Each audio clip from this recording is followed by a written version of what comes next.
Saya sebagai dosen di program studi Sarjana Kebidanan dan Pendidikan Profesi Bidan, Fakultas Sains Teknologi dan Ilmu Kesehatan Universitas Bina Bangsa Gensempena. Sebagai dosen, saya berkewajiban melaksanakan Tridharma perguruan tinggi, yaitu melaksanakan pengajaran, penelitian, dan pengabdian masyarakat. Pada kesempatan ini, saya akan menyampaikan pernyataan diri saya sebagai dosen dalam melaksanakan Tridharma perguruan tinggi atau PDD UKT-PT sebagai salah satu syarat penerima sertifikasi dosen tahun 2025 di Universitas Bina Bangsa Gensempena.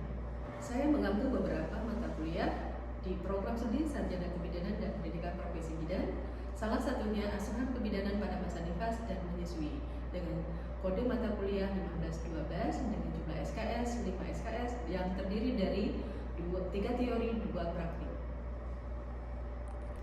Berikut adalah rencana pembelajaran terkait mata kuliah asuhan kebidanan pada masa nifas dan menyusui.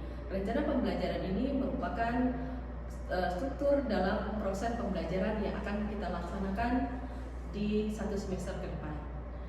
Dalam hal ini, RPS menjadi acuan dalam tim dosen melaksanakan pembelajaran di kelas dengan mahasiswa maupun pembelajaran praktik di lapangan.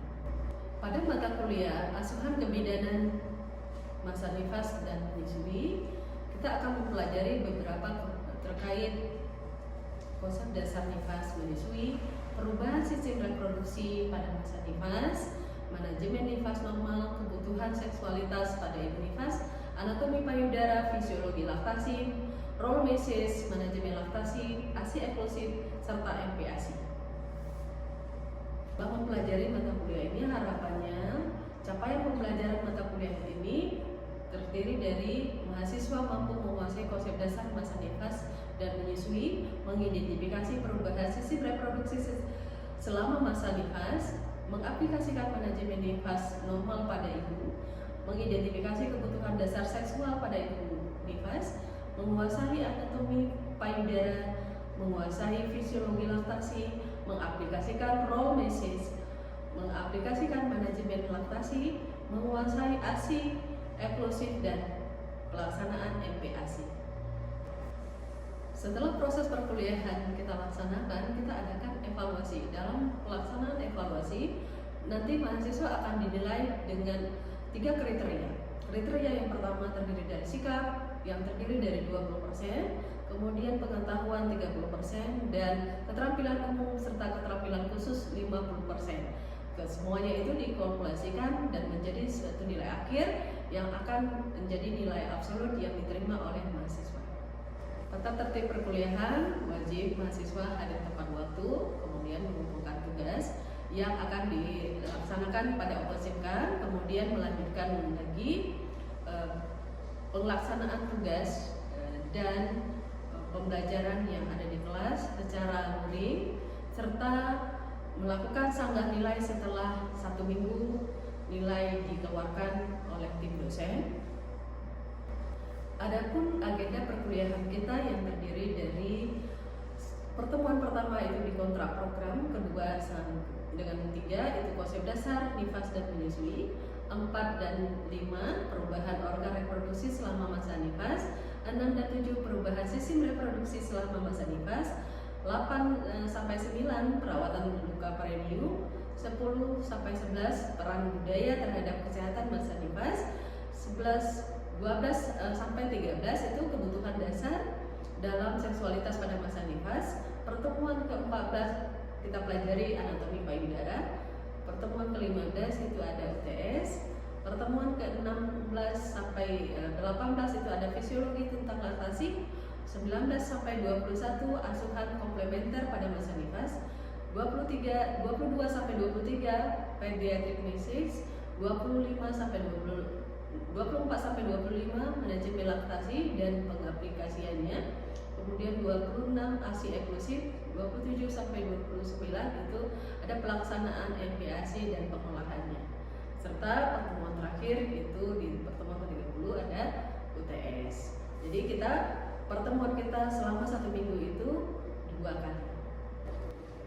Mari kita saksikan video pembelajaran di kelas dengan mata kuliah Asuhan Kebidanan Masa Nifas dan Menyusui dengan topik ASI eksklusif. Demikian, terima kasih. Assalamualaikum warahmatullahi wabarakatuh. Assalamualaikum warahmatullahi wabarakatuh.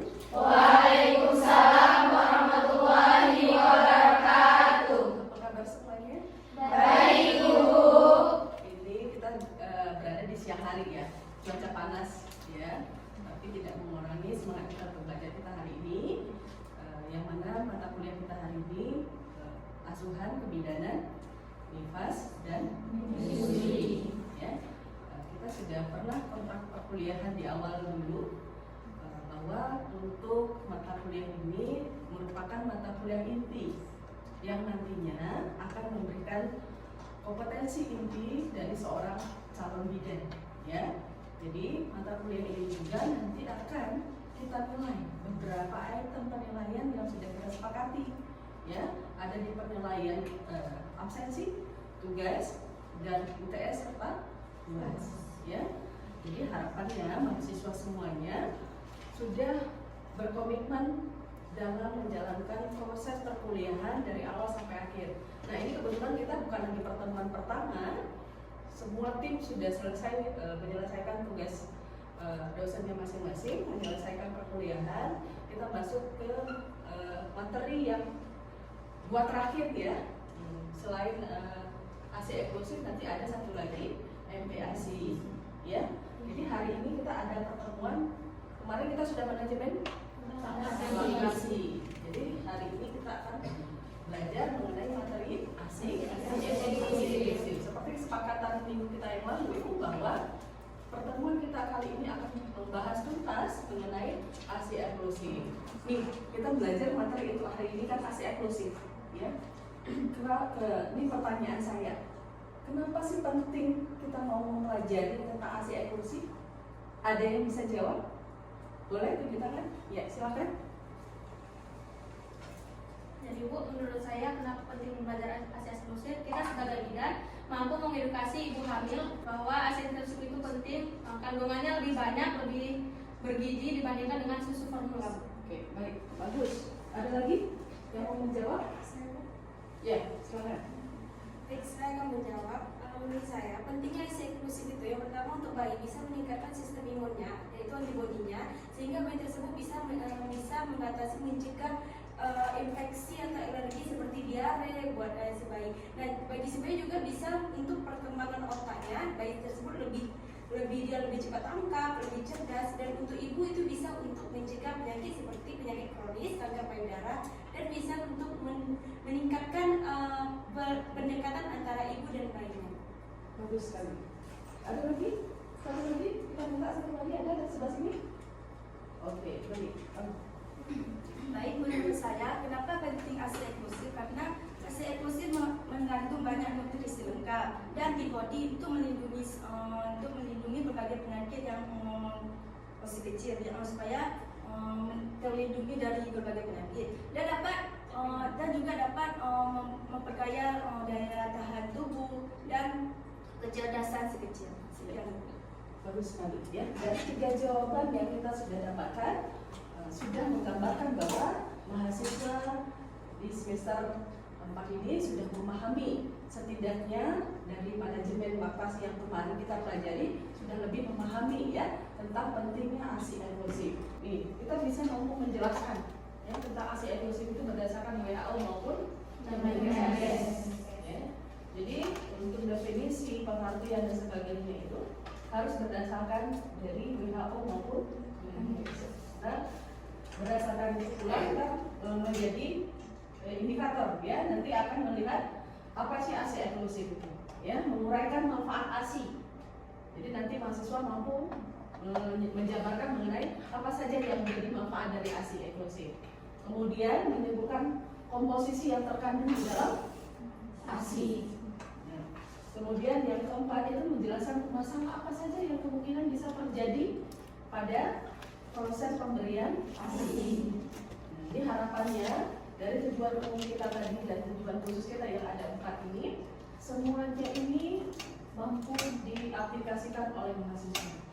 dan nanti harapannya ketika ujian CBT kita di akhir semester yang sebentar lagi akan dilaksanakan, Anda mampu menyelesaikan soal yang berkaitan dengan ASI eksklusif. Ya, bisa semuanya? Bisa, Bu. Kita untuk saat ini fokus belajar tentang ASI eksklusif. Untuk sebelumnya kita break ice breaking dulu, boleh? Boleh. Kita kiri kanan. Ya, kalau saya bilang kanan, Anda lihatnya ke kiri. Kalau saya bilang kiri, lihatnya ke kanan, menoleh ya. Oke, Gus. Kanan. Kanan. Ada yang masih lihat di kiri. Ya. Kanan. Masih ada yang bergerak. Kiri. Kiri. Oke.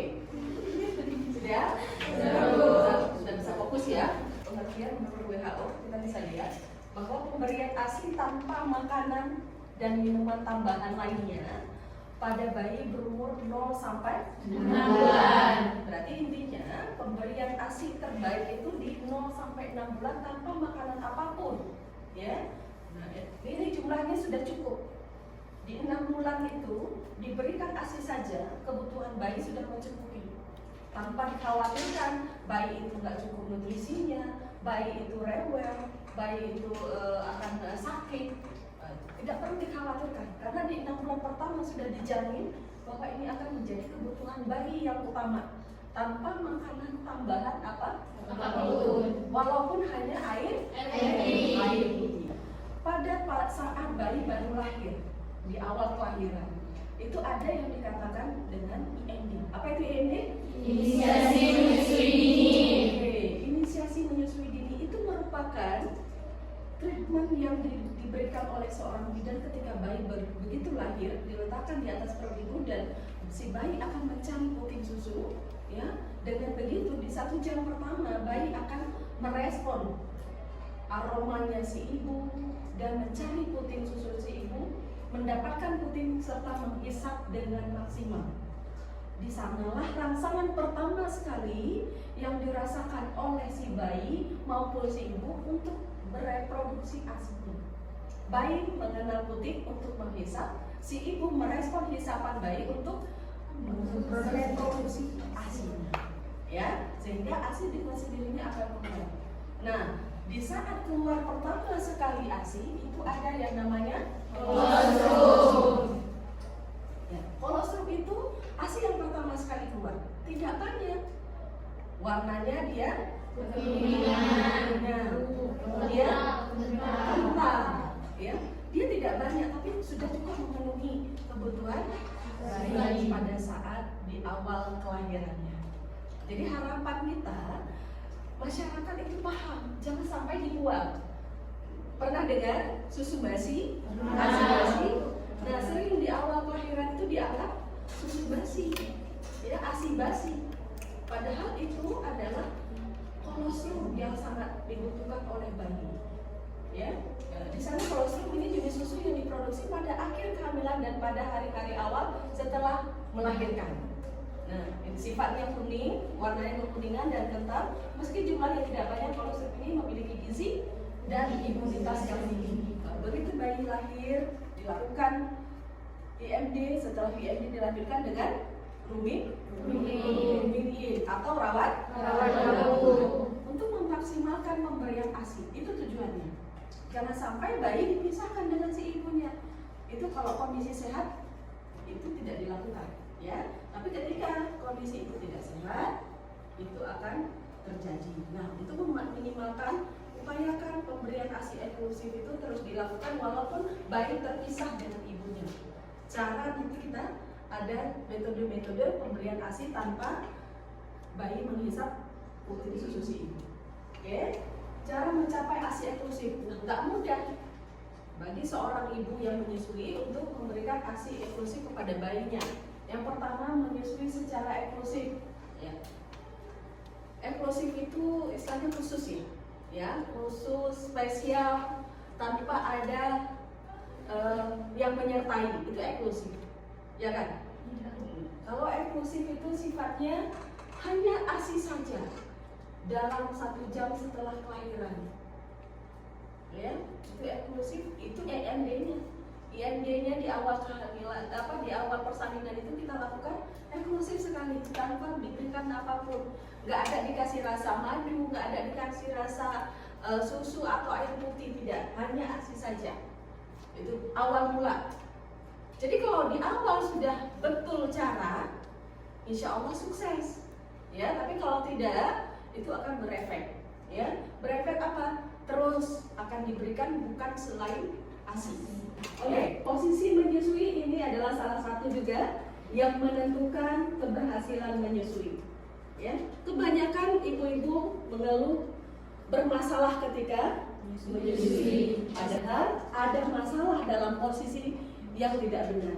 Ya, ini kita perhatikan. Yang pertama itu adalah kepala bayi. Ya, dia harus lebih tinggi.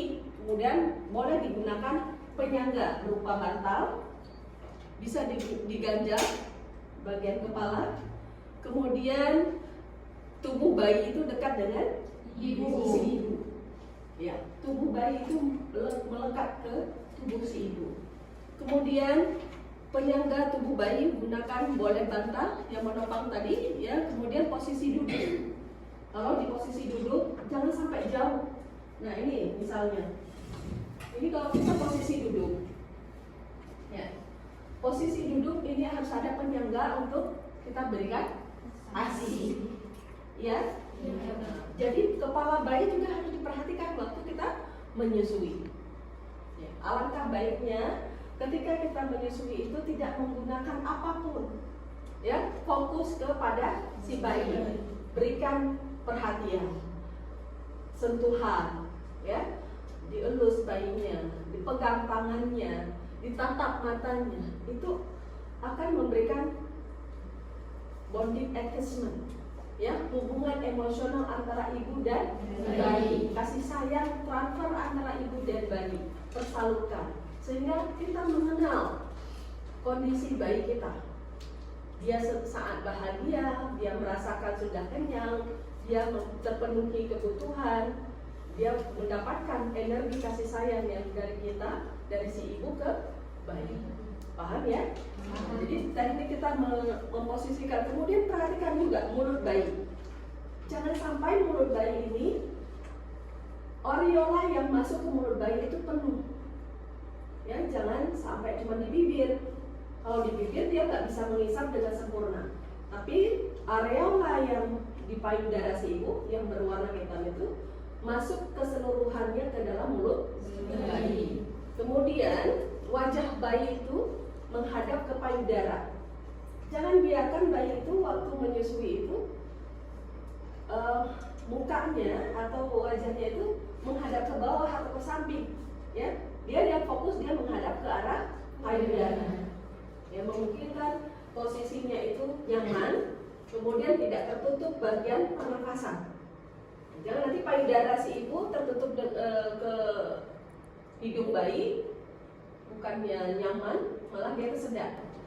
Nah itu yang kita khawatirkan. Makanya menyusui itu yang efektif itu kita butuh ketenangan, rileks, kemudian selalu memperhatikan kondisi bayi, menatap wajah bayi, memegang tangannya, memberi sentuhan, sehingga bayi merasakan kenyamanan yang luar biasa. Bayi akan mengenal seorang ibunya melalui sentuhan, aroma, dan belayan kasih sayang dari orang tuanya. Kita lihat berikutnya terkait manfaat ASI. Nah, manfaat ASI salah satunya ada manfaat untuk bayi. Ya, manfaatnya ada dua, manfaat untuk bayi dan manfaat untuk si ibu. Kita lihat yang untuk bayi, dia merupakan makanan atau minuman yang memang terbaik untuk si bayi sebagai makanan terbaiknya. Gak ada yang terbaik lain. Kemudian meningkatkan daya tahan tubuhnya, ya. Kemudian meningkatkan kecerdasan. Jadi nanti bisa dilihat literasi-literasi yang berkaitan dengan jurnal pemberian ASI eksklusif. Banyak pembahasan yang dibahas mengenai kenapa perbandingan anak yang diberikan susu formula dengan dengan ASI itu tingkat kecerdasannya lebih cerdas anak yang diberikan ASI. IQ-nya itu lebih bagus dengan IQ yang diberikan ASI. Ya, kemudian meningkatkan jalinan kasih sayang. Jadi jangan harap orang tua itu kasih sayang dengan anaknya itu bisa maksimal diberikan. Dari lahir sudah tidak ada kontak fisik, dari lahir tidak ada kontak batin antara si ibu dan si bayi. Yakin anaknya punya kasih sayang, yakin ibunya juga punya kasih sayang. Enggak, karena dia nggak pernah menatap anaknya ketika menyusui, nggak pernah bersentuhan, ya, karena sudah ada sentuhan belayar. Anak itu juga akan terekam di alam bawah sadarnya bahwa ada seseorang yang memberikan kasih sayang dari kecil, sehingga dia tidak akan pernah mencari kasih sayang di luar sana. Ya, nah, ini yang menjadi ikatan emosional. Ya, ikatan emosional yang bisa memberikan efek yang luar biasa di masa yang akan datang. Kecerdasan, cerdasnya dari kecil sudah cerdas, otomatis dewasanya dia cerdas. Ya, karena gizi dari awal kehidupannya 1000 hari kehidupan pertama di dunia, dia sudah memiliki kebutuhan nutrisi yang baik. Manfaat bagi ibu banyak ya ternyata. Perdarahan setelah melahirkan, jadi bisa menghentikan perdarahan. Menyusui itu ternyata bisa menghentikan perdarahan, ya, karena proses begitu terlepasnya plasenta, begitu disusui itu otot rahim akan terjadi kontraksi. Jadi pengeluaran oksitosin akan memberikan efek ke penekanan otot rahim, sehingga perdarahan yang terjadi tadi itu akan menutup pembuluh darahnya dari hasil kontraksi. Kemudian mengalami kemungkinan menderita kanker payudara dan kanker ovarium, karena produksi oksitosin itu adanya dari ovarium juga bisa menekan, ya, menekan produksi sel kanker yang ada di tubuh si ibu, ada di payudara dan ada di ovarium. Itu ada organ reproduksi wanita. Jadi sangat bagus, ya. Jadi jangan berharap tidak menyusui itu akan memberikan estetik yang bagus untuk payudara, nggak kendur. Salah, pemahaman yang salah. Kenapa? Ini organ reproduksi yang sedang bekerja. Seharusnya dia produksinya itu harus disalurkan. Ibarat pabrik, ketika pabrik itu kita punya bahan baku sudah ada, ya, sudah diolah, sudah jadi bahan siap pakai, tapi tidak dipakai, disimpan, malah basi, expire, sehingga tidak tersalurkan yang seharusnya. Nah, itulah yang menyebabkan jadi sampah, membusuk dan sebagainya. Inilah menjadi penyebab kanker, ya, tumbuh sel yang mengganas. Kemudian kita lihat masalah apa saja yang ada dalam pemberian ASI. Ya, yang pertama produksi ASI yang tidak cukup. Nah ini, kalau tidak cukup itu disebabkan karena apa? Stres. Makanya ibu menyusui itu nggak boleh stres, nggak boleh stres, nggak boleh kelelahan, ya, kurangnya stimulasi. Rangsangan diurut putingnya, setiap mandi itu diurut, ya. Kemudian ibunya yang salah teknik menyusui, salah tekniknya. Jadi ketika mulut bayi nggak melekat bagus, ya, dagunya tidak melekat ke payudara, posisinya yang salah itu nggak akan produksi ASI yang bagus. Dan nyisap, tapi nyisapnya tidak maksimal. Kemudian payudaranya bengkak. Disebabkan karena apa? Terjadi bendungan ASI. Disebabkan karena menyusui tidak rutin, ya. Rutinitas menyusui itu harus diperhatikan karena itu menjadi permasalahan ketika menyusui selanjutnya. Kemudian puting yang lecet, itu tadi salah posisi bisa menyebabkan lecet puting. Perhatikan juga mulut bayi. Ketika mulut bayi setelah disusui harus dibersihkan. Jangan membuat lidah bayi itu sariawan dan sebagainya, dan itu akan tumbuh jamur. Jamur yang ada di dalam mulut bayi itu akan memberikan efek terkontaminasi kalau ada lecet. lecet puting susu si ibu, ibu juga ikut infeksi, ya, sehingga lecetnya itu tambah parah. Kemudian adanya radang pada payudara atau disebut mastitis. Oke, untuk saat ini ada pertanyaan? Ya, silakan. Baik Ibu, izin bertanya. Tadi sudah dijelaskan ada beberapa masalah-masalah yang terjadi saat pemberian ASI. Contohnya yaitu seperti payudara bengkak yang diakibatkan oleh bendungan ASI. Pada keadaan itu, ibu yang mengalaminya pasti akan merasakan nyeri dan tidak nyaman saat memberikan ASI. Bagaimana Bu langkah pertama kali yang kita akan lakukan untuk mengatasi masalah tersebut tanpa mengganggu pemberian ASI eksklusif? Terima kasih Ibu. Baik, terima kasih untuk pertanyaannya, bagus sekali. Berarti Anda sudah paham ya mengenai bagaimana permasalahan ini bisa terjadi ya. Oke, ini kondisi ketika mengalami adanya peradangan pada payudara. Ya, kondisi adanya bendungan pada payudara. Yang pertama, ASI itu tetap harus dikeluarkan terlebih dahulu. Pastikan suhu tubuh ibu turun, mengompres ibu, kemudian mengeluarkan ASI yang sudah ada tadi, ya, sudah terbendung, ya, dikeluarkan terlebih dahulu. Pastikan bayi bisa melanjutkan menyusui, ya, karena apa? Dengan disusuinya ASI pada si bayi, otomatis susu itu payudara itu akan memproduksi susu yang baru. Yang pertama, keluarkan terlebih dahulu untuk menstabilkan suhu tubuh ibu dan tidak ada lagi peradangan. Dan jika sudah mengalami mastitis itu harus diberikan antibiotik, ya, mencegah bakterinya berkembang lebih luas, ya. Nah, jadi harus distabilkan dulu kondisi si ibu. Jika sudah ada tampungan ASI itu saja dulu diberikan, kemudian distabilkan dulu kondisi si ibu. Dan dilakukan terus perawatan payudara dengan mengompres air hangat. Sekarang ada metode komplementer yang kemarin kita sudah pelajari, bisa mengompres dengan daun kol. Ya, mengompres dengan daun kol pada kondisi payudara yang bengkak disebabkan karena mastitis atau bendungan ASI. Itu akan mencegah terjadinya radang pada payudara. Oke, nah, jadi yang perlu diingat, menstabilkan dulu ya kondisi si ibu terus banyak minum, kemudian dikeluarkan ASI-nya. Setelah dikeluarkan, distabilkan, lihat kondisinya tidak ada peradangan lagi, baru dilanjutkan pemberian ASI pada bayinya. Terus dilakukan perawatan payudara dengan mengompres dengan air hangat.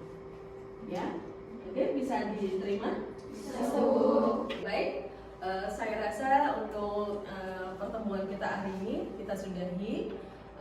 Tujuan pembelajaran kita tadi yang dari awal mengetahui ya penjelasan atau definisi mengenai ASI eksklusif, kemudian manfaat ASI eksklusif, komposisi dari ASI, kemudian permasalahan yang mungkin muncul pada saat memberikan ASI, kita sudah jelaskan dan jabarkan, dan seluruh mahasiswa tadi sudah memberikan respon mengenai tujuan pembelajaran kita sudah terjawab. Harapannya mahasiswa semua bisa tercapai pembelajaran kita pada hari ini dan bisa melanjutkan ke materi berikutnya. Dan materi berikutnya nanti kita akan mempelajari tentang MPASI. Ya, setelah ASI eksklusif akan ada proses mendapatkan MPASI. Jadi nanti di MPASI kita akan membahas sama bagaimana MPASI itu diolah sehingga menyesuaikan dengan kebutuhan bayi sampai umur 2 tahun. Oke, baik, terima kasih. Kita akhiri. Wabillahi taufiq wa hidayah. Wassalamualaikum warahmatullahi wabarakatuh. Waalaikumsalam warahmatullahi wabarakatuh.